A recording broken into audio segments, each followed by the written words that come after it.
ನಮಸ್ಕಾರ ವೀಕ್ಷಕರೇ, ಪುರಾಣಿಕ್ ಲಾಗ್ಗೆ ಆತ್ಮೀಯವಾದ ಸ್ವಾಗತ. ಇವತ್ತು ನಮ್ಮೊಂದಿಗಿರುವಂಥದ್ದು ಶ್ರೀ ಸುರೇಂದ್ರಾಚಾರ್ಯ ಕುಂದರ್ಗಿ ಅವರು. ಈ ಹಿಂದಿನ ಸಂಚಿಕೆಯಲ್ಲಿ ಬೇಂದ್ರೆಯವ್ರ ಬಗ್ಗೆ, ವರಕವಿ ಬೇಂದ್ರೆಯವ್ರ ಬಗ್ಗೆ ಅನೇಕ ಮಾಹಿತಿಗಳನ್ನು ಇವರಿಂದ ಪಡೆದುಕೊಂಡಿವಿ. ಇವತ್ತಿನ ದಿವಸ ಈ ಸಂಚಿಕೆಯಲ್ಲಿ ಬೇಂದ್ರೆಯವರ ಕಾವ್ಯ ಜೀವನದ ರಸಪ್ರಸಂಗಗಳ ಬಗ್ಗೆ ಮಾಹಿತಿಯನ್ನು ಪಡೆಯೋಣ. ಸರ್ ನಮಸ್ತೆ. ನಮಸ್ಕಾರ ಎಲ್ಲ ಪುರಾಣಿಕ್ ವ್ಲಾಗ್ ವೀಕ್ಷಕರಿಗೆ. ಭಾಳ ಸಂತೋಷ ಆಯಿತು.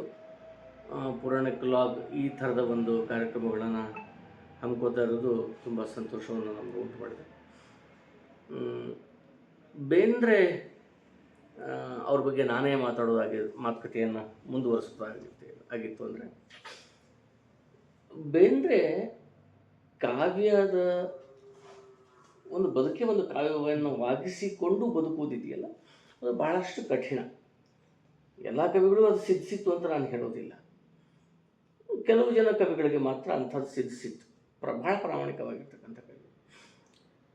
ಆಮೇಲೆ ಅವರಿಗಿರ್ತಕ್ಕಂಥ ಕಷ್ಟಕೋಟಲೆಗಳು, ಬಡತನ, ಇವುಗಳನ್ನ ಅನುಭವಿಸಿರ್ತಕ್ಕಂಥ ರೀತಿ ರಿವಾಜು, ಇವನ್ನೆಲ್ಲವನ್ನೂ ಅನುಭವಿಸಿದಾಗಲೂ ಕೂಡ ಒಂದು ರೀತಿಯ ಆಷಾಢಭೂತಿತನ ಬೇಂದ್ರೆ ಇಲ್ಲಿ ಕಾಣಲೇ ಇಲ್ಲ. ಯಾವ ಕಾಲಕ್ಕೂ ಕೂಡ ಈ ಢಂಬಾಚಾರ, ಡಾಂಬಿಕತೆ, ಆಷಾಢಭೂತಿತನ ಅಂತ ನಾವೇನು ಹೇಳ್ತೀವಿ ಅದು ಅವ್ರಲ್ಲಿ ಕಾಣಿಸ್ತೇ ಇಲ್ಲ. ಯಾಕೆ ಉದ್ದೇಶ ಅದು ಆಗಿರಲಿಲ್ಲ. ಅವ್ರಿಗೆ ನಿಜವಾಗ್ಲೂ ಇರಬೇಕಾದ ಜ್ಞಾನ ಹಸಿತ್ತು. ಶಂಕರಾಚಾರ್ಯ ಹೆಂಗೆ ಬದುಕನ್ನು ನಾನು ಯಾರು ಅನ್ನುವಂಥ ಪ್ರಶ್ನೆಯನ್ನು ಇಟ್ಕೊಂಡು ಶುರು ಮಾಡ್ತಾರೆ, ಅಥವಾ ನಾನು ಯಾರು ಅನ್ನುವಂಥದ್ದು ಪ್ರಶ್ನೆ ಇಟ್ಕೊಂಡು ಶುರು ಮಾಡ್ತಾರೆ, ಅಥವಾ ಭಗವಂತನ ಅಸ್ತಿತ್ವದ ಬಗ್ಗೆ ಹುಡುಕಾಟಕ್ಕೆ ಹೆಂಗೆ ಶುರು ಮಾಡ್ತಾರೆ. ಹಂಗೆ ಬದುಕಿನಲ್ಲೂ ಕೂಡ ಕಷ್ಟ, ಸುಖ, ನೋವು, ನಲಿವು ಎಲ್ಲದಕ್ಕೂ ಸ್ಪಂದಿಸಿರ್ತಕ್ಕಂಥವ್ರು ಮತ್ತು ಅದನ್ನು ಸಮಾನವಾಗಿ ದೃಷ್ಟಿಯಿಂದ ತೊಗೊಂಡಿರ್ತಕ್ಕಂಥವ್ರು.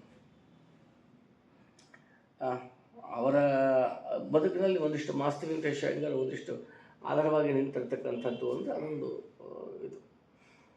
ಆದರೆ ಒಂದು ಬೇಂದ್ರೆ ಅವರಿಗೆ ನಾನು ಕಳೆದ ಸಂಚಿಕೆಯಲ್ಲಿ ಮಾತಾಡಿದ ಹಾಗೆಯೇ ಸುಮಾರು ಅವರಲ್ಲಿ ಭಂಡಾರ ಭಾಳ ದೊಡ್ಡದಿತ್ತು, ಅಂದರೆ ಗ್ರಂಥ ಭಂಡಾರ ದೊಡ್ಡದಿತ್ತು. ಹೀಗಾಗಿ ಒಂದು ಶಾಸ್ತ್ರ ಮಾತಲ್ಲ, ಒಂದು ಜೈನಿಸಮ್ ಅಂತಲ್ಲ, ಒಂದು ದ್ವೈತ, ಅದ್ವೈತ, ಮಧ್ವರ ಬಗ್ಗೆ ಇರ್ತಕ್ಕಂಥ ಅನೇಕ ಹೊಳವುಗಳನ್ನು ಅವರು ಎತ್ತುತ್ತಾರೆ. ಆಮೇಲೆ ಮಹಾರಾಷ್ಟ್ರದಲ್ಲಿ ಇನ್ನೊಂದು ಅಂದರೆ ಈ ಪಾರಮಾರ್ಥ ಪಂಥ ಅಂತಿದೆ.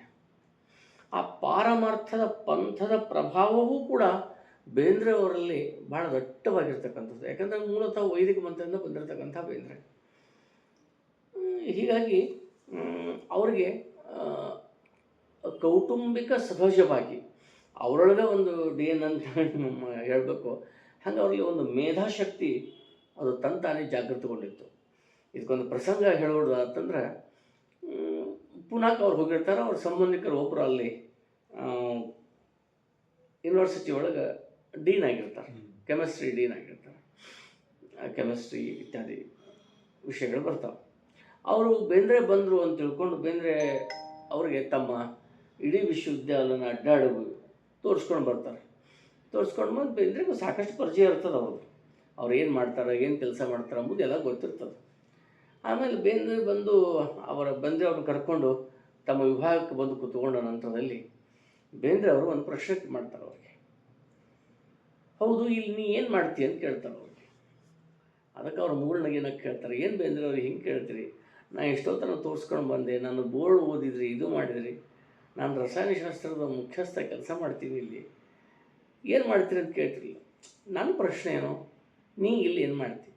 ರಸಾಯನಶಾಸ್ತ್ರದ ಪ್ರಾಧ್ಯಾಪಕ, ಭಾಳ ಒಳ್ಳೆಯದು ಅಂದ್ಕೊಳ್ಳಿ. ಅವರ ನೆಕ್ಸ್ಟ್ ಪ್ರಶ್ನೆನೇ ಬೇಂದ್ರೆ ಅವ್ರದ್ದು, ನಿನಗೆ ರಸಾಯನಶಾಸ್ತ್ರ ಬರ್ತದನೋ ಅಂತ ಕೇಳ್ತಾರೆ. ಭಾಳ ಸೋಜಿಗೆ ತರಿಸ್ಕೊಂಥ ಪ್ರಶ್ನೆ. ನಿಂಗೆ ಬರ್ತದೇನೋ ಒಂದು ಅಂದ ತಕ್ಷಣ ಅವರು ಮುರ್ಸಾಗ್ತದೆ ಅವ್ರಿಗೆ.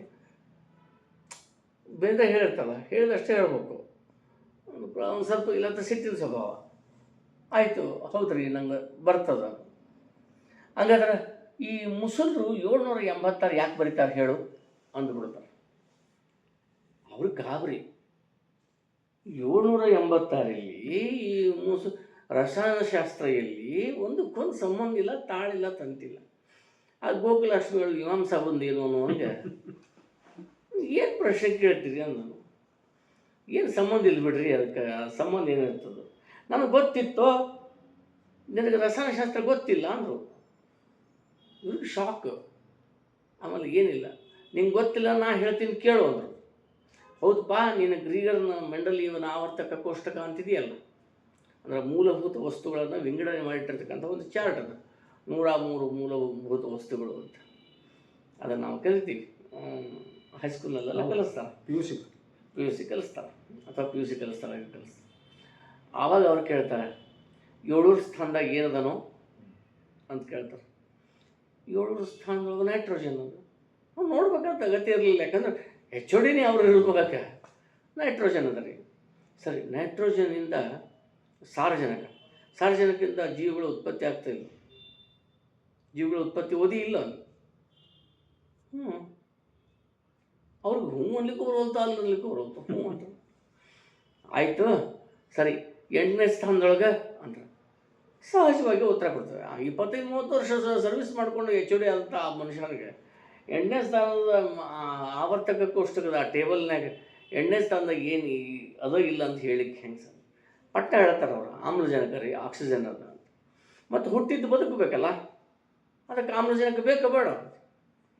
ಆಮೇಲೆ ಗೊತ್ತಾಯ್ತು ಬಿಡ್ರಿ ಅಂತಾರೆ. ಏನು ಅಂತಾರೆ, 6ನೇ ಸ್ಥಾನದಾಗ ಕಾರ್ಬನ್ ಅದ, ಮತ್ತು ಹುಟ್ಟಿದ್ದು ಸಾಯ್ಬೇಕಲ್ಲ ಅಂದ್ರಿ ಅಂತ ಅವರೇ ಕೇಳ್ತಾರೆ.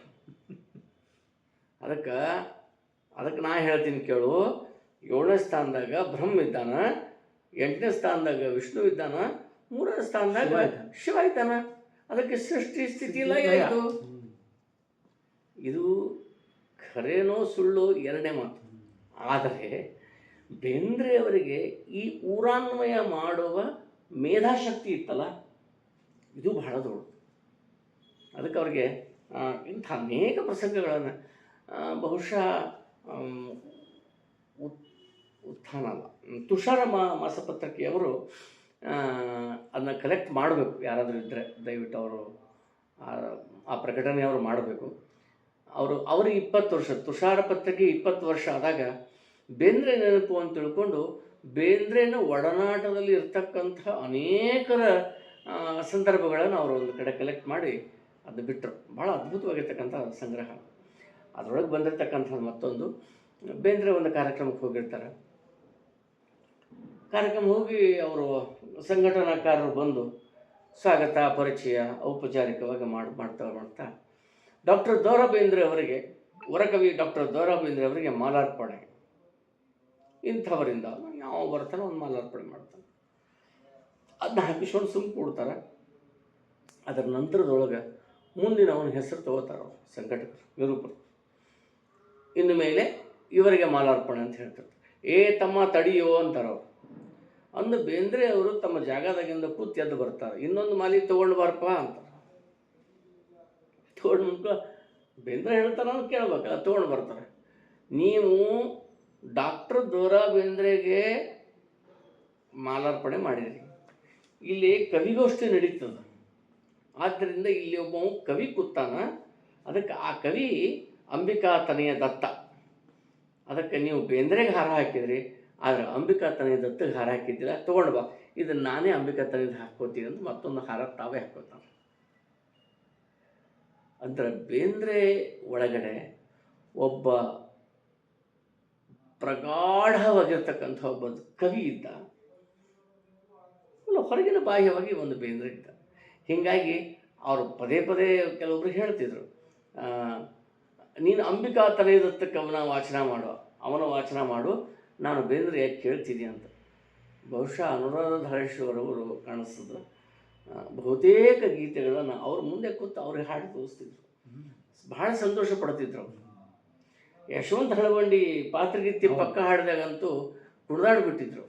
ಗುಂಗಿ ಹುಳ ಹಾಡ್ದಂಗೆ ಹಾಡ್ತಿದ್ರು ಅಂತಂದ್ರೆ. ಹೌದು, ಗುಂಗಿ ಹುಳ ಹಾಡ್ದಂಗೆ ಹಾಡ್ತಿದ್ರು. ಬೇಂದ್ರೆ ಅವರಿಗೆ ನಾದ ಅನ್ನೋದಿತ್ತಲ್ಲ, ಅದು ಬರವಣಿಗೆಯೊಳಗೂ ಇತ್ತು. ಮತ್ತು ಸ್ವತಃ ಅವರ ಏನಂತೀವಿ ನಾವು, ರಕ್ತದ ಪರಿಚಲನೂ ಕೂಡ ಒಂದು ನಾದಮಯವಾಗಿ ಇತ್ತೇನೋ ಅಂತನ್ನುವಂಥದ್ದು ಹೇಳಿದ್ರೆ ಅತಿಶೋಕ್ತಿ ಆಗಲಿಕ್ಕಿಲ್ಲ ಅಂತ ನಾನು ಭಾವಿಸ್ತೀನಿ. ಬಹುಶಃ ಅಂಥ ಒಂದು ನಾದ, ಅದಕ್ಕೆ ಇತ್ತೀಚೆಗೆ ಬೇಂದ್ರೆ ಸಂಗೀತ ಅಂತಲೇ ಒಂದು ಪಠ್ಯವನ್ನು ರಚನೆ ಮಾಡಿ ಅಳವಡಿಸ್ಲಿಕ್ಕೆ ನೋಡಿದ್ದದ ಒಂದು ಪುಸ್ತಕನೂ ಅದ ಅಂತ ಅನ್ನೋದನ್ನು ಮೊನ್ನೆ ಶಿರೀಶ್ ಜೋಶಿ ಅವ್ರ ಕಡೆಯಿಂದ ನನಗೆ ಗೊತ್ತಾಗಿ ಬಂತು. ಆ ಬೇಂದ್ರೆಯವರ ಸಂಗೀತ ಹೆಂಗದ ಅಂತಂದ್ರೆ ಮೊದಲು ವರ್ಣ, ಸ್ವರ, ಪದ, ನಾದ, ಭಾವ, ರಾಗ, ಲಯ, ವಿನ್ಯಾಸ, ಈ ತಾನು ಹಾಕೋದಂತೀವಲ್ಲ ಅದು ಕೂಡ ಇವುಗಳನ್ನು ಬೇಂದ್ರೆ ಸಂಗೀತದೊಳಗೆ ಅದನ್ನು ವಿಸ್ತಾರ ಮಾಡಿದ್ರೆ ಭಾಳ ದೊಡ್ಡದ. ಆ ರೀತಿ ಹೇಳ್ಕೊಂಡ್ರೆ ಕವಿತೆ ಬರೆಯೋರು ಇದ್ದಾರಲ್ಲ, ಈ ಉದಯೋನ್ಮುಖ ಕವಿತೆ ಬರೆಯೋರಿಗೆ, ಆ ಕವಿತೆ ಬರೆಯೋರಲ್ಲೂ ಕೂಡ ಅವ್ರು ಮೊದಲು ಅದನ್ನ ಹೇಳ್ತಾರೆ. ಅಕ್ಷರ, ವರ್ಣ, ಶಬ್ದ, ಪದ, ಪದಕ್ಕೆ ಅರ್ಥ, ಲಯ, ಭಾವ, ಸಮಾಧಿ. ಅವರ ಈ ಇತ್ತೀಚಿನ ಕವಿತೆಗಳಲ್ಲಿ ಇದನ್ನು ಗುರುತಿಸ್ಬೋದು ನಾವು. ಹಾಗಾದರೆ ನಾವು ಎಲ್ಲಿಗಿದ್ದೀವಿ, ನಾವು ಯಾವ ಹಂತದ ಕಾವ್ಯವನ್ನು ರಚನೆ ಮಾಡ್ತೀವಿ ಅಂತ ಪ್ರಶ್ನೆ ಮಾಡಿಕೊಂಡ್ರೆ ನಾವು ಕೇವಲ ಅಕ್ಷರಕ್ಕೆ ಗಂಟು ಬಿದ್ದೀವೋ ಅಥವಾ ವರ್ಣಕ್ಕೆ ಗಂಟು ಬಿದ್ದೀವೋ, ಬರೀ ಒಂದು ಶಬ್ದವನ್ನು ಜೋಡಿಸಿ ನಾವು ರಚನೆ ಮಾಡ್ತಾ ಇದ್ದೀವೋ, ಅದರೊಳಗೆ ಏನಾದರೂ ಒಂದು ಭಾವ ಅದನೋ, ಅದರೊಳಗೆ ಒಂದು ಲಯಗಾರಿಕೆ ಇದೆಯೋ. ಕಾವ್ಯಕ್ಕೆ ನೀವು ಪ್ರಾಸ ಗೀಸ ಏನೇ ಬಿಟ್ಟರೂ ಕೂಡ ಕಾವ್ಯದೊಳಗೆ ಲಯ ಅನ್ನೋದು ಭಾಳ ಮುಖ್ಯ ಆಗ್ತದೆ. ಆ ಲಯದೊಳಗೆ ಭಾವ ಸೇರಿ ಅದು ಭಾವ ಸಮಾಧಿಗೆ ಹೋಗ್ತದೆ. ಹೀಗೆ ಈ ಕಾವ್ಯೋದ್ಯೋಗ ಅನ್ನೋದೇ ಒಂದು ಬರೀತಾರೆ ಅವರು. ಕಾವ್ಯ ಉತ್, ಕವಿತೆ ಉತ್. ಕಾವ್ಯ ಅಂದರೆ ಬದುಕು ಅಷ್ಟೇ, ಬೇರೆ ಆಗಿರ್ತಕ್ಕಂಥ ಒಂದು ನಾವು ಹಾಡು ಮಟ್ಟಾಗಲಿ ಓದುವಾಗಲಿ ಈ ಕಾವ್ಯ ಅಲ್ಲ. ಬೇಂದ್ರೆ ಲೆಕ್ಕದೊಳಗೆ ನಾನು ಮಾತಾಡೋದು ಕಾವ್ಯ ಅಂದರೆ ಒಂದು ಸೊಗಸಾದ ಬದುಕು, ಆರ್ದ್ರ ಹೃದಯದ ಒಂದು ಬದುಕನ್ನು ಅದರ ಜೊತೆಗೆ ನಿತ್ಯ ಅನುಸಂಧಾನ ಮಾಡಿಕೊಂಡಿರೋದೇ ಕಾವ್ಯ ಬೇಂದ್ರೆ. ಇದನ್ನು ಭಾಳಷ್ಟು ಜನ ನಾವು ತಿಳ್ಕೊಂಡಿಲ್ಲ. ಬೇಂದ್ರೆ ಕವಿತೆ ಬರೆದು ಲಿಪಿ ಒಂದು ನೆಪ ಹೊರತಾಗಿ ಅವರಿಗೆ ಲಿಪಿಗೆ ಇಳಿಸುವ ಅಗತ್ಯತೆ ಬೇಂದ್ರೆಗೆ ಇರಲಿಲ್ಲ. ಆದರೆ ಲಿಪಿ ಅನಿವಾರ್ಯವಾಗ್ತದೆ ಹೊರತಾಗಿ. ಅಂದರೆ ಕಾವ್ಯಕ್ಕೆ ಲಿಪಿ ಅನಿವಾರ್ಯವಾಗಬೇಕು. ಅಂದರೆ ಲಿಪಿ ಇಳಿಸ್ಬೇಕು ಅಂತ ತಾನೇ ಬರಬೇಕದು ಲಿಪಿ. ಅಂಥ ಒಂದು ಕಾವ್ಯ ಪ್ರತಿಯೊಬ್ಬರ ಹೃದಯದಲ್ಲಿರ್ತದೆ. ಅದಕ್ಕೆ ಕಾವ್ಯ ಉತ್ತು ಯೋಗ ಆಗಬೇಕು ಅಂತ. ಕಾವ್ಯೋದ್ಯೋಗ ಅಂದರೆ ಕಾವ್ಯ ಉತ್ ಅಂತಂದ್ರೆ ಮೇಲ್ಮುಖವಾಗಿ ಕೆಲಸ ಮಾಡಬೇಕು, ಅದು ಯೋಗವಾಗಬೇಕು ಅಂತ. ನಾವು ನಿನ್ನೆ ದಿವಸ ಅಪೌರುಷ ಅಂತ ಹೇಳ್ಕೊಂಡಿವಲ್ಲ, ಅಂಥದ್ದೊಂದು ಯೋಗ ಆಗಬೇಕು ಅಂತ. ಬಹುಶಃ ನಾ ಈ ಮಾತನ್ನು ಮಾತಾಡಿದರೆ ಇವತ್ತಿನ ಆಧುನಿಕ ಕವಿಗಳು ಅಥವಾ ಬೇರೆ ಬೇರೆ ಇಸಮ್ನಲ್ಲಿ ಬರೀತಕ್ಕಂತಹ ಕವಿಗಳು ವೈಚಾರಿಕವಾಗಿರಬೇಕು, ದಲಿತ ಬಂಡಾಯ ಇರಬೇಕು, ಆಮೇಲೆ ಇನ್ನೊಂದು ಪ್ರಜ್ಞೆ ಇರಬೇಕು, ನವ್ಯ ಇರಬೇಕು, ನವೋದಯ ಇರಬೇಕು, ಏನೆಲ್ಲ ಹೇಳ್ತಾರೆ. ಏನೆಲ್ಲ ಹೇಳಿದರೂ ಕೂಡ ಕಾವ್ಯದೊಳಗೆ ಒಂದು ಸತ್ವ ಅಂತೂ ಇರಬೇಕು, ಅದು ಆರ್ದ್ರತೆ ಅಂತೂ ಇರಬೇಕು, ಅಲ್ಲೊಂದು ಲಾಲಿತ್ಯ ಇರಬೇಕು, ಅಲ್ಲೊಂದು ಕರ್ಷಣೆ ಇರಬೇಕು. ಅಂದರೆ ವಕ್ರೋಕ್ತ ಕವಿ ವ್ಯಾಪಾರ ಶಾಲೆ ಪ್ರತಿಭಾ ಅಂತೇನು ಹೇಳ್ತಾನೆ, ಅಲ್ಲೊಂದು ನವೀನತೆ ಇರಬೇಕು. ಅಂದರೆ ಒಟ್ಟು ಸಾಹಿತ್ಯ ಆಗಲಿ ಕಾವ್ಯ ಆಗಲಿ ಒಬ್ಬ ಮನುಷ್ಯನನ್ನು ಸಾಂಸ್ಕೃತಿಕವಾಗಿ ಒಂದು ಮೌಲ್ಡ್ ಮಾಡಿ ಒಂದು ಚಂದನೆಯ ಆಕಾರ ಮಾಡಿಡುವಂಥದ್ದು ಇದು ಕಾವ್ಯ ಅನ್ನಿಸ್ಕೊಳ್ತದೆ. ಬಹುಶಃ ಅವರು ಮಾತುಗಳಲ್ಲೂ ಕೂಡ ಅಂದರೆ ಹಿಂಗೆ ಹೋಗ್ತಿದ್ರು, ಧಾರವಾಡದಾಗ ಹೋಗೋ ಮುಂದಂತೂ ಸಾಕಷ್ಟು ಜನ ಭೇಟಿ ಆಗ್ತಿದ್ರು. ತಮ್ಮ ತಲೆಯೊಳಗೆ ಏನು ಬರ್ತದೆ ಅವ ದೊಡ್ಡವ ಸಣ್ಣವ ನೋಡ್ತಿರಲಿಲ್ಲ. ಬಡ ಕರಿತಿದ್ರು, ಕರೆದು ಕೂಡ ಅಥವಾ ಅಲ್ಲಿ ಏನು ಇದ್ದಿದ್ದನ್ನು ಬಡ ಅವ್ರ ಮುಂದೆ ಕೇಳಿಬಿಡ್ತಿದ್ರು. ಇಂಥ ಒಂದು ಪ್ರವೃತ್ತಿ ಅವರು. ಅವಾಗ ಒಬ್ಬ ಕೇಸರಿ ಒಳಗೆ ಹೊಂಟಾಗ ಲೇ ಬಾರ್ಲೇ ಇಲ್ಲಿ ಅಂತ ತಿಳ್ಕೊಂಡು ಕರೆದಂತ ಹಿಂದೆ ಬೇಂದ್ರೆ ಮಾಸ್ತರ್ ನಿಂತಾರೆ. ಕರಿ ಟೊಪ್ಪಿಗೆ ಅದೊಂದು ಬಿಟ್ಟು ಕೂದಲ, ಅದೊಂದು ಹೆಗಲಿಗೆ ಹಾಕಿದ ಛತ್ರಿ, ಹಿಂದೆ ಕೋಟಿಗೆ ಸಿಗಿಸಿಕೊಂಡು ಛತ್ರಿ ಹೊಂಟಿದ್ರು ಅಂತ ತಿಳ್ಕೊಳ್ಳೆ. ತಮ್ಮ ಲೇ ಅನ್ಬೇಡ, 5 ಅನ್ನೋ ಅಂತ. 5 ಅಂದರೆ ಅವ್ರು ಭಾಳಷ್ಟು ಅರ್ಥಗಳನ್ನ ಕೊಡಬಹುದು. 5 ಅಂದರೆ ಹಳೆಗನ್ನಡದೊಳಗೆ ಬಾರಪ್ಪ ಅಥವಾ ಬರ್ರಿ ಅಂತ. ಬಿಜಯಿಂಗೈದರು ಅಂತ ಇದ್ದ, 5 ಐತಂದರು ಅಂತೀವಲ್ಲ, ಹಂಗೆ 5 ಅಂದರೆ ಬರ್ರಿ ಅಂತ ಕರಿಯಪ್ಪ. ಅದಕ್ಕೆ ಅದರ ಜೊತೆ ಸಂಖ್ಯೆಯನ್ನು ಹೊಂದಿಸಿದರು. ಈ 5 2 ಒತ್ತು ಆಗ 10, ಇದನ್ನು ಮ್ಯಾಲೆ ಎತ್ತು ಅಂದರೆ ಜಗ ನಿನಗೆ ಮುಗಿತದೋ. ಬಹುಶಃ ಹುಡುಗಿಗೆ ಏನು ತಿಳಿತೋ ಇಲ್ಲೋ ಗೊತ್ತಿಲ್ಲ. ಆದರೆ ಬೇಂದ್ರೆ ಕಾಣುವ ದೃಷ್ಟಿಕೋನ ಇತ್ತಲ್ಲ, ಅದು ಯಾವತ್ತೂ ಕೂಡ ಮನುಷ್ಯನನ್ನು ಉಜ್ಜೀವನದ ಕಡೆ ಎಳ್ಕೊಂಡು ಹೋಗುವಂಥದ್ದಿತ್ತು. ಆಮೇಲೆ ಕವಿ ಬೇಂದ್ರೆ ಈಗಾಗಲೇ ಹೇಳಿದ ಹಾಗೆ ಬೇಂದ್ರೆ ಅವರು ತಮ್ಮ ಹಾಡುಗಳನ್ನೇ ಅಂದರೆ ಅಂಬಿಕಾತನ ಹತ್ರ ಹಾಡುಗಳನ್ನೇ ಇದೇ ರೀತಿ ಇನ್ನೊಂದು ಬರ್ತಾರೆ, ನರಬಲಿಗಾಗಿ ಬರೆದು ಅವರು ಜೈಲು ಸೇರ್ತಾರೆ. ಅವ್ರಿಗೊಂದು ಊರು ದಿಗ್ಬಂಧನ ಹಾಕ್ತಾರೆ. ಹಾಕಿದ ಮೇಲೆ ಮುಂದೊಂದಿಷ್ಟು ಭಾಳ ದಿವಸ ಹೋಗ್ತದೆ. ಹೋದ್ಮೇಲೆ ಒಬ್ಬ ಜೈಲರ್ ಬಂದು ಹೇಳ್ತಾರೆ, ಇಲ್ಲ ಹಿಂಗೆ ತಪ್ಪಾಯ್ತು ಅಂತಂದು ಪತ್ರ ಬರೆದು ಕೊಡ್ರಿ, ನಾವು ನಿಮ್ಮನ್ನು ಬಿಟ್ಟು ಬಿಡ್ತೀವಿ ಅಂತ. ಅದಕ್ಕೆ ಹೇಳಿ ಕೇಳಿ ಬೇಂದ್ರೆ ಮಾಸ್ತರ, ಪಕ್ಕ ಜವಾರಿ ಮಾಸ್ತರ, ನಾ ಯಾಕೆ ಬರಿಲ್ರಿ ಅಂತ.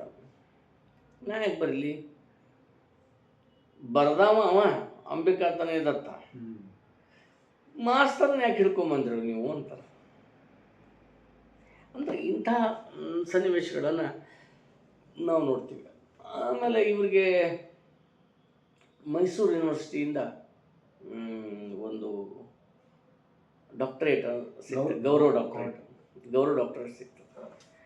ಅಲ್ಲಿ ಅವರ ಗೆಳೆಯರ ಬಳಗದೊಳಗಿನ ಒಂದಿಷ್ಟು ಜನ ಅವ್ರನ್ನ ಛೇಡಿಸ್ತಾರೆ. ಬೇಂದ್ರೆ ಅವರೇ, ನಿಮ್ಮೂರಾಗಿನ ಯೂನಿವರ್ಸಿಟಿ ನಿಮಗೆ ಡಾಕ್ಟರೇಟ್ ಕೊಡಲಿಲ್ಲಲ್ಲ ಅಂತ ಛೇಡಿಸ್ತಾರೆ. ಅದಕ್ಕೆ ಬೇಂದ್ರೆ ಅವರ ಮೇಧಾಶಕ್ತಿ ಮತ್ತು ಥಟ್ಟನೆ ಕೊಡೋ ಉತ್ತರ ಇತ್ತಲ್ಲ, ನಾನು ಹುಟ್ಟನ ಡಿ ಆರ್ ಇದ್ದೀನಿ, ದತ್ತಾತ್ರೇಯ ರಾಮಚಂದ್ರ ಬೇಂದ್ರೆ ಅವ್ರು ಕೊಡು ಡಿ ಆರ್ ಹಾಕಬೇಕು, ನಮ್ಮವು ಕೊಟ್ಟದ್ದೇ ಡಿ ಆರ್ ಅದ ಅಥವಾ ಡಾಕ್ಟರೇಟ್ ಅದ ಅಂತ. ಆಮೇಲೆ ಇನ್ನೂ ಮಜಾ ಅಂದ್ರೆ ಇವರು ಎಮ್ ಎ ಮಾಡ್ಕೋಬೇಕು ಅಂತ ತಿಳ್ಕೊಂಡು ಎಮ್ ಎ ಪರೀಕ್ಷೆ ಕಟ್ತಾರೆ.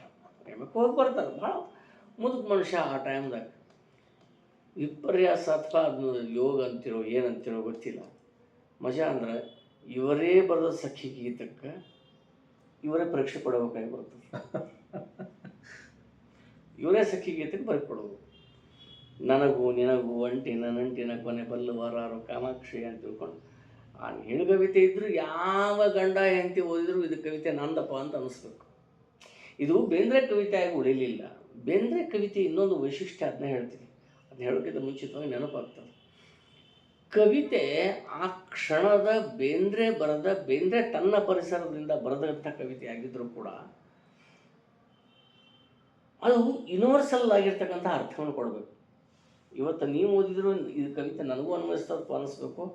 ನಾವು ಓದಿದ್ರು ಅಂದ್ರೆ ಬೇರೆ ಬೇರೆ ಪರಿಸರದಲ್ಲಿ ಅನುಭವಗಳನ್ನು ತಗೊಂಡು ಬಂದವನಿಗೂ ಕೂಡ ಬೇಂದ್ರೆ ಕವಿತೆಗಳು ನನಗೂ ಅನ್ನಿಸ್ತಾವೆ. ಕೆ ಎಸ್ ನಿಸಾರಮ್ಮದ ಕವಿತೆಗಳು ನನಗೂ ಅನ್ನಿಸ್ತಾವೆ. ಹೆಂಗೆ ಕೃಷ್ಣನ ಅವತಾರ ಇದು ಎಲ್ಲೋ ಒಂದು ಕಡೆ ಅವ ಸಣ್ಣ ಹುಡುಗಿದ್ದಾಗ ಹಿಡ್ಕೊಂಡು ಯೋಗಿಯಾಗುವ ಕೃಷ್ಣನವರೆಗೂ ಹೋದಾಗಲೂ ಕೂಡ ಎಲ್ಲ ರೂಪಗಳು, ಎಲ್ಲ ಅವಸ್ಥೆಗಳು ಎಲ್ಲರಿಗೂ ಪ್ರಿಯವೇ. ಗೋಪಿಕೆ ಹದಿಹರೆಯದ ಹುಡುಗರು ಕೃಷ್ಣ ಅಂತಾರೆ. ಸಣ್ಣ ಕೂಸಿದ್ದಾಗ ಕೃಷ್ಣ ಅಂತ ತಾಯಂದ್ರಿಗಿರ್ತದೆ.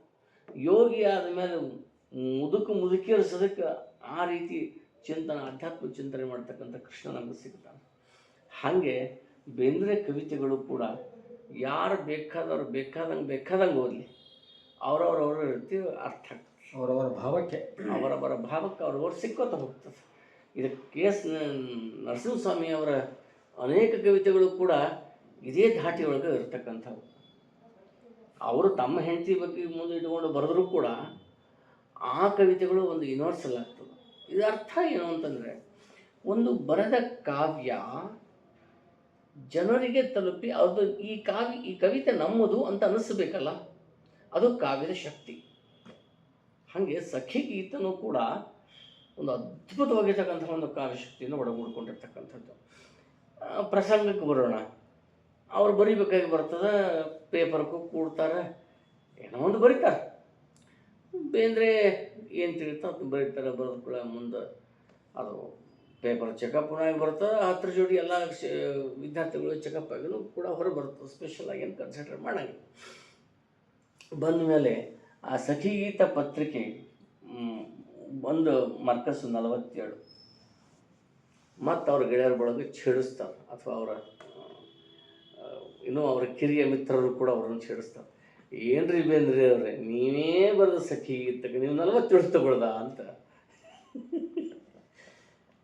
ಛೇಡಿಸ್ತಾರೆ. ಅದಕ್ಕಂತಾರೆ ಅವರು. ಬೇಂದ್ರೆ ಭಾಳ ಘಾಟಿ ಮನುಷ್ಯ, ಘಾಟಿ ಮುದುಕ ಅಂತ ಅನ್ಬೋದು, ಘಾಟಿ ಮನುಷ್ಯರು. ಅಲ್ಲೂ ಸಖಿ ಗೀತ ಉತ್ತರ ಏನೋ ಬರ್ದೀನಿ ಅವ್ರು ಏನೋ ಕೇಳ್ಯಾರ, ನಾನೇ ಬರೆದ ಪುಸ್ತಕ ನನ್ನ ಟೆಕ್ಸ್ಟಿಗೆ ಅದು, ಬಟ್ ನಾ ಏನೋ ಬರ್ದೀನಿ, ಏನೋ ಓದ್ಯಾನ ಪಾಪ. ಇದ್ರೊಳಗೆ ಅವ್ನಿಗೆ ಎಷ್ಟು ತಿಳಿದ ಅಷ್ಟು ಕೊಟ್ಟಾನ ಮಾರ್ಕಸ್. ಇವು ಮಾರ್ಕಸ್ ನನ್ನೂ ಅಲ್ಲ, ಅವನು.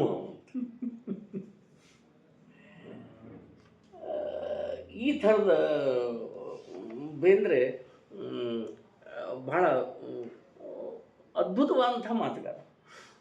ಆಮೇಲೆ ಇವ್ರನ್ನ ಲಂಕೇಶ್ ಮತ್ತು ಕವಿಗೋಷ್ಠಿ ಒಳಗೆ ಏನಾರು ಇದ್ರೆ, ಲಂಕೇಶ್ ಆ ವೇದಿಕೆ ಮೇಲೆ ಇದ್ರೆ ಮುದ್ದಾಮ್ ಬೇಂದ್ರೆ ಅವ್ರನ್ನ ಸಿಟ್ಟಿಗೆಬ್ಬಿಸುವಂಥ ಕೆಲಸ ಮಾಡ್ತಿದ್ರು. ಚಂಪಾ ಕೂಡ ಅದಕ್ಕೆ ಲಂಕೇಶ್ ಒಂದು ಕಡೆ ಹೇಳ್ತಾರೆ, ಅದಕ್ಕೆ ಸಿಟ್ಟು ಬಂದುಬಿಡಿದ್ರು.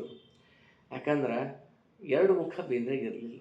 ಅಂದ್ರೆ ಕಾವ್ಯ ದೃಷ್ಟಿಯಿಂದ ಇತ್ತು ಅಂತ ಅಂದ್ಕೊಳ್ಳೋಣ, ಆದರೆ ಪ್ರಾಮಾಣಿಕತೆಯೊಳಗೆ ಎರಡು ಮುಖ ಇರಲಿಲ್ಲ. ಹೀಗಾಗಿ ಸಿಟ್ಟು ಬರೋದು ಸಹಜ ಇತ್ತು ಬೇಂದ್ರೆಗೆ. ಅದಕ್ಕೆ ಆಮೇಲೆ ಒಂದು ಸಲ ಹಿಂಗೆ ಹೇಳ್ತಾರೆ, ಬ್ರೆಡ್ ತಾ ಭಾಳ ಮಧ್ಯಾಹ್ನ ಆಗಿತ್ತು, ಯಾವುದು ಓದಲಿ ಕವಿತಾ ಅಂತಂದರು. ಇನ್ನು ಬೇಂದ್ರನ ಕವಿತೆ ಕೇಳಿದ ಕಾರ್ಯಕ್ರಮ ಮುಗಿಸೋದು ಹೆಂಗೆ, ಅದಕ್ಕೆ ಯಾರು ಬೇಕು. ಆಮೇಲೆ ಯಾವ್ದು ಓದಲಿ ಕವಿತಾ ಅಂದ ತಕ್ಷಣ ಒಬ್ಬ ಎದ್ದು ನಿಂತು ಹೇಳ್ತಾನೆ, ಯಾರಿಗೆ ಬೇಕಾಗೈತಿ ನಿನ್ನ ಕವಿತಾ ಅಂತ. ಬೇಂದ್ರೆ ಅವರಿಗೆ ಒಬ್ಬ ಪ್ರೇಕ್ಷಕ ನಿಂತು ಯಾರಿಗೆ ಬೇಕಾಗೈತಿ ನಿನ್ನ ಕವಿತಾ ಅಂದ ತಕ್ಷಣ ಎಲ್ಲರೂ ಆಶ್ಚರ್ಯಚಕಿತರಾಗಿ ನೋಡ್ತಾರೆ ಅವನು ಏನು ಅಂತ. ಹೌದು ಅದೇ ಒಂದು ಕವಿತಾ ಬರ್ದೀನಿ, ನಾ ಓದ್ತೀನಿ ಅಂತಾರೆ. ಯಾರಿಗೆ ಬೇಕಾಗೈತಿ ನಿನ್ನ ಕವಿತಾ? ತಾತ ತಾತ ತಾತ ಮೊದಲು ಬ್ರೆಡ್ ತಾ, ಬೆಣ್ಣೆ ತಾ. ನಾವು ಮೊದಲೊಂದು ರೊಟ್ಟಿ ತಾ ಅಂತ ಹೇಳ್ತೀವಲ್ಲ. ಅಂದರೆ ಹಸಿವಾದಾಗ ನಮಗೆ ಇಂಥ ಯಾವ ಶಾಸ್ತ್ರ ಮೂಲಭೂತ ಅಗತ್ಯತೆಗಳು, ಅಶನ ವಸನ, ಆಹಾರ, ನಿದ್ರೆ, ಮೈಥುನ ಇವೆಲ್ಲ ಹೇಳ್ತೀವಲ್ಲ, ಇಂಥ ಸ್ಥಿತಿ ಒಳಗೆ ಯಾವುದೇ ನಿಮ್ಮ ಶಾಸ್ತ್ರೀಯವಾಗಿರ್ತಕ್ಕಂಥ ಬದುಕು ನೆನಪಾಗೋದಿಲ್ಲ, ಆಗಲೂಬಾರ್ದು ಅಂತ. ಅದಕ್ಕೆ ಹೇಳಿದ್ದು ಬೇಂದ್ರೆ ಈ ವಿಚಾರನೂ ಗೊತ್ತಿತ್ತು. ಆದರೆ ಇದನ್ನು ಬೇರೆಯವರು ಅನ್ಯಥಾ ತಿಳುವಳಿಕೆ ಮಾಡಿಕೊಂಡು ಅದನ್ನು ಇನ್ಯಾವುದೋ ಇಸಮ್ನಲ್ಲಿ ಇದನ್ನು ಬರೆದರು ಅಂತಕೊಂಡು ಬೇಂದ್ರೆ ಹೇಳ್ತಾರೆ. ಹಂಗಿರಂಗಿಲ್ಲ, ಹಂಗೆ ಅವ್ರು ಮಾಡಲಿಲ್ಲ. ಅದಕ್ಕೆ ಅಲ್ಲ, ಅವ್ರು ಶಂಭಾ ಜೋಶಿಯವರು ಕೂಡ ಹಾಗೆ ಜಗಳ ಇರ್ತಿತ್ತು ಬೇಂದ್ರೆ ಅವ್ರದ್ದು. ಅದೊಂದು ಶಂಭಾ ಜೋಶಿ ಸಂಶೋಧಕರು ಭಾಳ ಅದ್ಭುತವಾಗಿ ಹೇಳೋರು. ನಾವು ಸಂಶೋಧಕರು ಅಲ್ಲ, ಅವರಿಬ್ಬರು ಒಂದಿನ ಇವ್ರು ಸ್ಟೇಟ್ಮೆಂಟ್ ಕೊಡೋದು ಅಂದ್ರೆ ಅವ್ರು ಸ್ಟೇಟ್ಮೆಂಟ್ ಕೊಡೋದು. ಅವರಿಬ್ಬರು ಜಗಳದಾಗ ಸಾಮಾನ್ಯರು ಅದನ್ನು ಇಷ್ಟು ಸ್ವಾಗತ ಮಾಡ್ತಿದ್ರು. ಇಬ್ಬರು ಪ್ರಾಜ್ಞರು, ಇಬ್ಬರು ದೊಡ್ಡವ್ರು ಜಗಳಲಿಕ್ಕೆ ಎಷ್ಟೋ ವಿಷಯಗಳು ಹೊರಗೆ ಬರ್ತಾವೆ. ಹೌದು, ಅದು ಅಂಥವ್ರು ಜಗಳಾಡೋದು ಚಲೋ ಅಂತ ಹೇಳಿ ಅದು ಮಥನ, ಅವರಿಬ್ಬರದು ಮಥನ. ಜನಸಾಮಾನ್ಯರು ಅದನ್ನು ಹಿಂಗೆ ಎಂಜಾಯ್ ಮಾಡ್ತಿದ್ರಂತೆ. ಜನಸಾಮಾನ್ಯರು ತಿಳಿದಂಥ ಎಷ್ಟೋ ವಿಷಯಗಳು ಅದರ ವಿಪರ್ಯಾಸ ಜಗಳದಾಗ. ಅದರ ಒಂದು ವಿಪರ್ಯಾಸ ಏನು ಅಂತಂದ್ರೆ, ಇವರಿಬ್ಬರ ಜಗಳ ಭಾಳ ದೊಡ್ಡ ಪ್ರಮಾಣದ ದ್ವೇಷ ಅಂತ ತಿಳ್ಕೊಂಡವ್ರೆ ಭಾಳ ಜನ. ವೈಚಾರಿಕ ಇರ್ತಿತ್ತು, ದ್ವೇಷ ಅಂತ ತಿಳ್ಕೊಂಡವ್ರೆ ಭಾಳ ಜನ. ವೈಯಕ್ತಿಕ ಇರ್ತಿದ್ದೆ, ಒಬ್ರನ್ನೊಬ್ರು ಅವರು ಮಾತಾಡ್ತಿರು, ಅದೆಲ್ಲ ಸರಿ. ಆದರೆ ಇದ್ರೆ ಅವರು ಮರಣಶೈವವಾಗಿದ್ದಾಗ ಶಂಭಾ ಅವ್ರು ಬರ್ತೀನಿ ಅಂತ ಹೇಳಿ ಸಂದೇಶ ಕಳಿಸಿದ್ರೆ, ಇಲ್ಲಿ ಯಾಕೆ ಬರ್ತಾನ ಅಂತ ಕೇಳಿದ್ರಂತ. ಅವರು ಶಂಭಾ ಜೋಶಿ ಹೋದ್ರಂತ, ಇಬ್ಬರು ಮಾತಿಲ್ಲ ಕತ್ತಿ ದೂರ ನಿಂತಿದ್ರಂತ. ಅವ್ರು ಇವ್ರು ನೋಡ್ಕೊಂಡು ಅಷ್ಟೇ ಭೇಟಿ ಇಲ್ಲ. ಆ ಥರದ ವೈಚಾರಿಕವಾಗಿರ್ತಕ್ಕಂಥ ಮೊದಲೇ ತತ್ವದ ಮೇಲಿನ ಅಭಿಮಾನ. ಆದರೆ ಬೇಂದ್ರೆ ಮೀರಿ ನಿಲ್ತಕ್ಕಂಥ ಒಂದು ವ್ಯಕ್ತಿತ್ವ. ಅದಕ್ಕೆ ಅವರು ಅಮೃತ ಮತ್ತು ಗರುಡ ಇಬ್ಬರು ಒಬ್ರಿಗೂ ಹೋಲಿಸ್ಕೊಳ್ತಾರೆ. ಅಮೃತ ತಂದ್ರೆ ನಾನು ಗರುಡ ಅಂತ ಹೇಳ್ಕೊತಾರೆ ಶಂಭಾವ್. ಆಮೇಲೆ ಇನ್ನೊಂದು ಸ್ವಾರಸ್ಯಕರ ಪ್ರಸಂಗ ನಾನು ಇಲ್ಲಿ ಹೇಳ್ತೀನಿ. ಬೇಂದ್ರೆ ಮಾತಂದ್ರೆ ಒಂದು ರೀತಿ ನಮ್ಮನ್ನು ಸಂಮೋಹನಕ್ಕೆ ಹೇಳ್ಬಿಡ್ತು. ಶಬ್ದಗಾರುಡಿಗರು ಅಂತ ನೆನಪಿದ್ರು ಅವರಿಗೆ. ಅದಕ್ಕೆ ಶಬ್ದಗಾರುಡಿಗರು. ಆಮೇಲೆ ವಿಶೇಷವಾಗಿ ಕವಿತೆಯನ್ನು ಓದುವ ಲಯ ಇತ್ತಲ್ಲ, ಕವಿತೆಯನ್ನು ಹಿಂಗೆ ಓದಬೇಕು ಅಂತ ತೋರಿಸ್ಕೊಟ್ಟಿರ್ತಕ್ಕಂಥ ವ್ಯಕ್ತಿ. ನಾವು ಏನೇನೋ ಓದ್ತೀವಿ, ಎಲ್ಲ ಕವಿತೆಗಳನ್ನು ಹೆಂಗೆ ಬೇಕಾದಂಗೆ ಓದ್ತೀವಿ, ಹಂಗೆ ಓದುವುದಲ್ಲ ಅದು. ಅದಕ್ಕೆ ಅವರು ಬೇಕಾದ್ರೆ ಅವರದೇ ಒಂದು ರೆಕಾರ್ಡಿಂಗ್ ಸಾಕಷ್ಟು ಸಾಮಾಜಿಕ ಜಾಲತಾಣದಲ್ಲಿ ಸಾಕಷ್ಟು ಬರ್ತದೆ. ಉದಾಹರಣೆಗೆ ಹೇಳಬೇಕು ಅಂತಂದ್ರೆ, ಈ ನಮ್ಮ 5 ಐದಿಯರ ತಾಯಿ ಹೇಳಿದ್ರು, ವಿಶ್ವಮಾತೆಯ ಗರ್ಭ ಕಮಲಜಾತ ಪರಾಗ ಪರಮಾಣು ಕೀರ್ತಿ ನಾನು ಅಂತ ಹೇಳುವಾಗಿನ ಆ ಧ್ವನಿಯ ಒಳಗಿನ ಓಘ.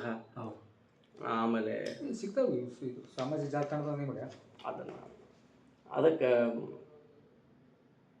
ಅಂದರೆ ಬೇಂದ್ರೆ ಮಾತು ಕೇಳಬೇಕು ಅಂತಲೇ ಸಾಕಷ್ಟು ಜನ ಅವ್ರನ್ನ ಕರೆಸ್ತಿದ್ರು.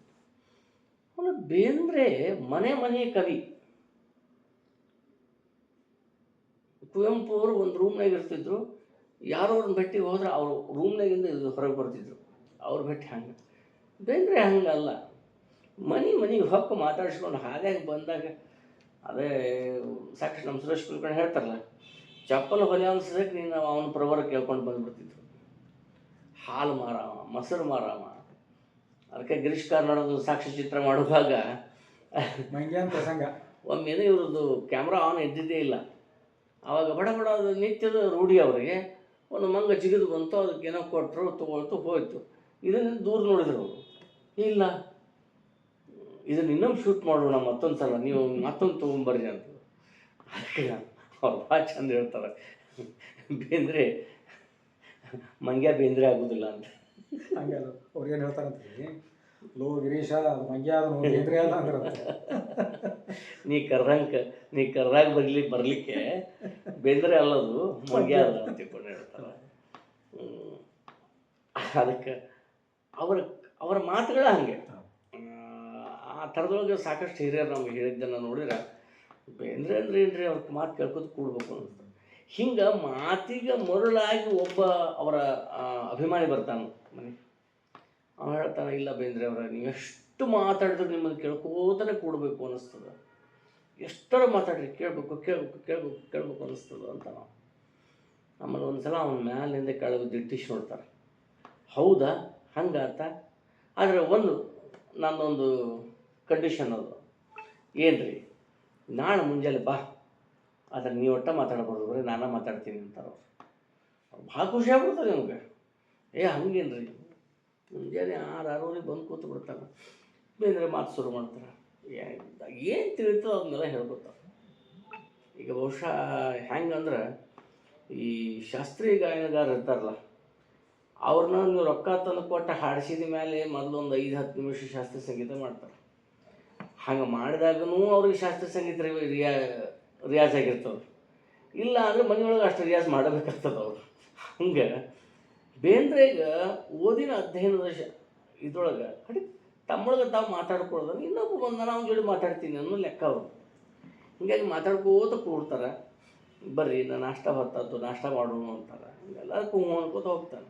ನಾಷ್ಟ ಮಾಡ್ತಾರೆ, ಮತ್ತೆ ಇವ್ರದ್ದು ಬೇಂದ್ರೆ ಮತ್ತೆ ಹಿಂಗೆ ಮಾತಾಡ್ತಾರೆ. ತಾಸು 2 ತಾಸು 3 ತಾಸು ಹೋಗ್ತದೆ. ಊಟದ ಹೊತ್ತಾಗ್ತದೆ. ಊಟದ ಹೊತ್ತಾಕ್ಷಣ ಊಟಕ್ಕೂ ನಡೀಪ ಆಯಿತು, ಊಟನೂ ಮಾಡ್ತಾರೆ. ಮತ್ತು ಬೇಂದ್ರೆ ಮಾತಾನೆ ಅಷ್ಟು ಕೇಳ್ತಾನೆ, ಅಷ್ಟು ಕ್ಯೂರಿಯಾಸಿಟಿಯಿಂದ ಕೇಳ್ತಾನೆ. ಭಾಳ ಕುತೂಹಲ ಅಂದರೆ ಕುತೂಹಲ. ಅವರ ಮಾತು, ಆ ಜವಾರಿತನ, ಆ ಘಾಟಿತನ, ಅವ್ರ ಮೇಧಾಶಕ್ತಿ, ಅವರ ಹಿಂಗೆ ಏನೇನೋ ಗುರುತಿಸ್ಕೋತ ಪರಮ ಪಾವನಾರಿ. ಬಹುಶಃ ಇಂಥ ಪುಣ್ಯ ನನಗೆ ಎಲ್ಲೂ ಬಂದಿರಲಿಕ್ಕಿಲ್ಲ, ಯಾರಿಗೂ ಬಂದಿರಲಿಕ್ಕಿಲ್ಲ ಅಂತ ನಾವು ತಿಳ್ಕೊಂಡಿರ್ತಾರೆ. ಮತ್ತು ಸಂಜೆ ಮುಂದೆ ಚಹಾ, ಮತ್ತು ಮಾತು, ಹಿಂಗೆ ರಾತ್ರಿ 8 ಹೊಡಿತದೆ. ಒಂದು ಮುಂಜಾನೆ 6ಕ್ಕೆ ಬಂದವು, ರಾತ್ರಿ 8 ಹೊಡಿತದೆ. ಬರೀ ಮಾತು. ಆಮೇಲೆ ಅವಲ್ಲಂತಾರಂತ ಬೇಂದ್ರೆ ಅವರು, ನಾವೊಂದು ಸ್ವಲ್ಪ ನೇಚರ್ ಕಾಲ್ ಬಂದದ, ಹೊರಗೆ ಹೋಗಿ ಬರ್ತೀನಿ, ಒಂದಕ್ಕೆ ಹೋಗಿ ಬರ್ತೀನಿ. ಬೇಂದ್ರೆ ಹೇಳಿದ್ದೇನು ಗೊತ್ತಾ, ಇನ್ನು ಬರಬೇಡ, ಆ ಕಡೆ ಹೋಗ್ಬಿಡು ಅಂತ. ಯಾಕಂದ್ರೆ ಇಷ್ಟರ ಮಠ ನೀ ತಡ್ಕೊಂಡಿಯಲ್ಲ, ಅದಕ್ಕೆ ನನ್ನೊಂದು ದೊಡ್ಡ ನಮಸ್ಕಾರ. ಆದರೆ ಇನ್ನು ಬರಬೇಡ, ಆ ಕಡೆ ಹೋಗ್ಬಿಡು. ಯಾವಾಗ ನಿನ್ನ ದೇಹದ ಬಾಧೆ ನಿನ್ನ ಕಾಡ್ತದಂತ ಗೊತ್ತಾಗ್ತದೋ ಆವಾಗ ನೀನು ಇನ್ನು ಕೇಳುವಂಥ ವ್ಯವಧಾನ ಕಳ್ಕೊಂಡಿ ಅಂತ. ಆದರೆ ಇಷ್ಟೊತ್ತು ಕೇಳುವಂಥ ವ್ಯವಧಾನ ಇಟ್ಕೊಂಡಿಲ್ಲ, ಅದು ಭಾಳ ದೊಡ್ಡದು ಅಂತ ತಿಳ್ಕೊಂಡು ಅವನು ಅಪ್ರಿಷಿಯೇಟ್ ಮಾಡಿ ಕಳಿಸ್ತಾನೆ. ಆಮೇಲೆ ಬೇಂದ್ರೇನು ಏನು ರೀ ಬದುಕು. ಒಮ್ಮೆ ಸಾಧನಕೇರಿ ಮ್ಯಾಲೆ ಜರ್ಮನ್ ಹಾಸ್ಪಿಟ್ಲು ಅಲ್ಲೇ. ಆವಾಗ ಒಬ್ಬನೇ ತಲೆ ಹೋಗ್ತೀರಿ, ನಡ್ರಿ ನಾ ಕಳಿಸಿ ಬರ್ತೀನಿ ಅಂತ. ಹಾಗೆ ಮಾತಾಡ್ಕೋತ ಜರ್ಮನ್ ಹಾಸ್ಪಿಟ್ಲ್ ನೋಡ್ದೆ ಬರ್ತಾರೆ. ಜರ್ಮನ್ ಹಾಸ್ಪಿಟ್ಲ್ ನೋಡ್ಕೊಳ್ಳೆ ಹೋಗಿ ಬರ್ತೀರಾ, ನಾವು ಹೋಗ್ತೀನ್ರ ಅಂತಾಗ ಮತ್ತು ನಾವು ಒಬ್ಬನ ಆಗ್ತಿರಲಿಲ್ಲ ಅಂತ ಮತ್ತೆ ಅವ್ರ ಜೋಡಿ ಕರ್ಕೊಂಡು ತಮ್ಮ ಮನೆ ಮಠ ಬರ್ತಾರೆ. ಶ್ರೀಮಾತ ಆ ಕಡೆ ಮಾತಾಡ್ರು, ನೀವು ಒಬ್ಬನ ಹೋಗ್ತೀಯಲ್ಲ, ನಡಿ ನಾನು ಬರ್ತೀನಿ ಅಂತ. ಅಂದರೆ ಈ ಥರದೊಳಗೆ ಬೇಂದ್ರೆ ಅವರಿಗೆ ತಾವು ತುಂಬಿಕೊಂಡಿರ್ತಕ್ಕಂಥದ್ದನ್ನು ಇನ್ನೊಬ್ರಿಗೆ ಹಂಚಿಕೊಳ್ಳುವಂಥ ಮನಸ್ಸಿತ್ತು. ನಾವು ಅನುಭವಿಸ್ಬೇಕಂತಲ್ಲ, ಬದುಕಿನ ಅನುಭವಗಳನ್ನು ಹಂಚಿದಷ್ಟು ನಾವು ದೊಡ್ಡವರಾಗ್ತೀವಿ ಅಂತ ತೋರಿಸಿಕೊಟ್ಟವರು ಬೇಂದ್ರೆ. ಅದು ಯಾರದೇ ಇರಬಹುದು ಅಂತ ದೊಡ್ಡ ಬಹಳ ಅದ್ಭುತವಾದಂಥ ಕವಿ ಅನ್ನುವಂಥದ್ದು. ಬಹುಶಃ ಒಂದು ಕವಿತೆಯನ್ನು ಓದ್ತೀನಿ, ಅವರ ಇಡೀ ಬದುಕಿನ ಒಂದು ಸಾರ ಅನ್ಕೋಬಹುದು, ಏನೋ ಗೊತ್ತಿಲ್ಲ. ಅವರ ನಾನು ಬಡವಿ ಆತ ಬಡವ. ನಾನು ಬಡವಿ ಆತ ಬಡವ, ಒಲವೇ ನಮ್ಮ ಬದುಕು, ಬಳಸಿಕೊಂಡೆವದನು ನಾವು ಅದಕ್ಕೂ ಇದಕ್ಕೂ ಎದಕ್ಕೂ. ಹತ್ತಿರಲಿ ದೂರವಿರಲಿ ಅವನೇ ರಂಗಸಾಲೆ, ಕಣ್ಣು ಕುಟುಕುವಂಥ ಮೂರ್ತಿ ಕಿವಿಗೆ ಮೆಚ್ಚಿನೋಲೆ. ಚಳಿಗೆ ಬಿಸಿಲಿಗೊಂದೇ ಹದನ ಅವನ ಮೈಯ ಮುಟ್ಟೆ, ಅದೇ ಗಳಿಗೆ ಮೈಯ ತುಂಬೆ ನನಗೆ ನವಿರು ಚಿಟ್ಟೆ. ಆತ ಕೊಟ್ಟ ವಸ್ತು ಒಡವೆ ನನಗೆ ಅಮಗೆ ಗೊತ್ತು, ತೋಳುಗಳಿಗೆ ತೋಳ ಬಂದಿ ಕೆನ್ನೆ ತುಂಬ ಮುತ್ತು. ಕುಂದು ಕೊರತೆ ತೋರಲಿಲ್ಲ ಬೇಕು ಹೆಚ್ಚಿಗೇನು, ಕುಂದು ಕೊರತೆ ತೋರಲಿಲ್ಲ ಬೇಕು ಹೆಚ್ಚಿಗೇನು. ಹೊಟ್ಟೆಗಿತ್ತ ಜೀವ ಫಲವ ತುಟಿಗೆ ಹಾಲು ಜೇನು. ಬೇಂದ್ರೆಯವರ ಒಲವನ್ನು ಧಾರೆ ಎರೆದು ಕೊಡ್ತಕ್ಕಂಥದ್ದು. ಇಲ್ಲಿ ಕೆಲವೊಂದಿಷ್ಟು ಅನುರಾಗ ಅಂತ ಕಂಡು ಬಂದರೂ ಕೂಡ ಅದರ ಆಚೆ ಇನ್ನೊಂದು ಆಧ್ಯಾತ್ಮಿಕ ಹಿನ್ನೆಲೆಯನ್ನು ನಾವು ಮತ್ತೆ ಬೇರೆ ಬೇರೆ ಅವರು ವಿಮರ್ಶೆ ಮಾಡಿದ್ದಾರೆ. ಬೇಂದ್ರೆ ಎಂದೂ ಮುಗಿಯದ ಒಂದು ದೊಡ್ಡ ಒಂದು ಹೊತ್ತಿಗೆ ಇದ್ದ ಹಾಗೆ. ಬಹುಶಃ ಬರುವ ಹೊಸ ಕವಿಗಳು ಬಹುಶಃ ಮೊದಲು ಬೇಂದ್ರೆಯನ್ನು ಆರಂಭದ ಪಠ್ಯವಾಗಿ ನೋಡಬೇಕು ಅಂತ ಒಂದು ಒತ್ತಾಸೆ ಅದ. ಅದರ ಜೊತೆಗೆ ಡಾಕ್ಟರ್ ಎಂ ಎಂ ಕಲಬುರ್ಗಿ ಅವರು ಪದೇ ಹೇಳ್ತಕ್ಕಂಥ ಒಂದು ಮಾತಿತ್ತು, ಬೇಂದ್ರೆ ಕಲಿಯುವ ಪಾಠ ಆಗಬಾರ್ದು, ಅಂದರೆ ಬೇಂದ್ರೆ ಸುಮ್ಮನೆ ಪಾಠ ಆಗಬಾರ್ದು, ಬೇಂದ್ರೆ ಒಂದು ಸ್ಕೂಲ್ ಆಗಬೇಕು ಅಂತ ಡಾಕ್ಟರ್ ಎಂ ಎಂ ಕಲಬುರ್ಗಿ ಅವರು ಪದೇ ಹೇಳಿ ಒಂದು ಹಂಪಿಯೊಳಗೆ ತಾವು ವೈಸ್ ಚಾನ್ಸಲರ್ ಇದ್ದಾಗ ಒಂದು ಕಾವ್ಯ ಕಮಟ ಮಾಡಿದ್ರು. ಅದಕ್ಕೆ ಬಹಳಷ್ಟು ಜನ ಬಂದಿದ್ದರು. ಅವರೆಲ್ಲ ಕರೆಸಿ ಬೇಂದ್ರೆ ನಿಜವಾಗಿ ಒಂದು ಸ್ಕೂಲ್ ಆಗಬೇಕು ನಮಗೆ ಅಂತ ಬಯಸಿದವರು. ಕಿರಂ ನಾಗರಾಜ್ ಅವರು ಬೇಂದ್ರೆಯವ್ರ ಬಗ್ಗೆ ಅಂತೂ ಅದ್ಭುತವಾಗಿ ಹೇಳಿರ್ತಕ್ಕಂಥ. ಜಿ ಎಸ್ ಆಮೂರ್ ಅವರು ಅವರ ಕೃತಿಗಳನ್ನು ಓದಿ ಅವರೊಂದು ಕೃತಿಗೆ ಅಂದರೆ ಇವರೇ ಬೇಂದ್ರೆಯವರು ಬರೆದಂಥ ಒಂದು ಸಾಲು ಅದು. ಅದಕ್ಕೆ ಅವರೇ ಹೆಸರಿಡ್ತಾರೆ, ಬೇಂದ್ರೆ ಅಂದರೆ ಭುವನದ ಭಾಗ್ಯ ಅಂತ. ಬೇಂದ್ರೆ ಅಂದರೆ ಭುವನದ ಭಾಗ್ಯ. ಕೆ ಎಸ್ ನಾರಾಯಣಾಚಾರ್ಯರು, ಪಂಡಿತಾಚಾರ್ಯ ಗಲಗಲಿ ಸಾಕಷ್ಟು ಜನರಿಗೆ ಬೇಂದ್ರೆ ತೋರಿದ ಜಗತ್ತ ಬೇರೆ. ಧನ್ಯವಾದಗಳು ಕುಶಲೇಂದ್ರ ಅವರೇ, ಭಾಳ ಸೊಗಸಾಗಿ ಕಾರ್ಯಕ್ರಮ ಮಾಡಿಕೊಟ್ರಿ. ಪುರಾಣಿಕ್ ಬ್ಲಾಗ್ ಪರವಾಗಿ ತಮಗೆ ಅನಂತ ಧನ್ಯವಾದಗಳು. ಹಾಗೆ ನೋಡಿದರೆ ವೀಕ್ಷಕರೇ, ಸಂದರ್ಶನ ನೋಡಿದ್ರಿ ಅಂತ ಅನ್ಕೋತೀವಿ. ಹಾಗೆ ಪುರಾಣಿಕ್ ಬ್ಲಾಗ್ ಈ ಚಾನಲನ್ನು ಸಬ್ಸ್ಕ್ರೈಬ್ ಆಗಿರಿ, ವಿಡಿಯೋಗಳನ್ನು ಶೇರ್ ಮಾಡಿರಿ. ಧನ್ಯವಾದ. ನಮಸ್ಕಾರ.